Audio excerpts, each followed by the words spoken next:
Everyone, అందరికీ happy Diwali అండి. నేనైతే ఇక్కడ దీపావళి పండగకి మేము ఇలా చేసుకుంటామండి మా ఆంధ్ర సైడు. నేనైతే ఇక్కడ అన్నీ రెడీ చేస్తున్నాను. మాకు ఎక్కువ ప్లేస్ లేదు కాబట్టి ఉన్న దాంట్లోనే సర్దుకోవాలి కాబట్టి పైన అయితే అలా మొత్తం ముగ్గేసేసి దీపం అయితే రెడీ చేయడానికి చేస్తున్నానండి. మా సైడ్ అయితే దీపావళికి ఇలాగే చేస్తారండి ఆంధ్ర సైడు. మీలో ఎంతమంది చేస్తారో నాకైతే కామెంట్ చేయండి.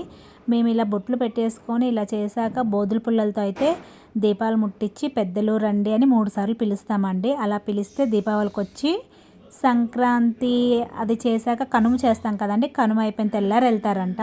ఇక్కడ పేడతో కూడా దక్షిణ పుల్లలు పెట్టి అది పెట్టానండి. ఇక్కడ పేడ అయితే ఎంత వాసన వస్తుందో, మన ఊరు సైడ్ అయితే అలా రాదండి. ఎందుకంటే అక్కడ మంచిగా ఉంటుంది, ఇక్కడ ఏంటో చాలా స్మెల్ వస్తుందండి. కానీ మాకు పద్ధతి అదే కాబట్టి ఇంకా పేడ అయితే తీసుకొచ్చి అలా దక్షిణ పుల్లలు పెట్టి బొట్లు పెట్టి అలా చేసాము. మీరు ఎంతమంది ఇలా చేసుకుంటారో కామెంట్ చేయండి. మా ఆంధ్ర సైడ్ అయితే మేము ఇలాగే దీపావళి చేసుకుంటాం.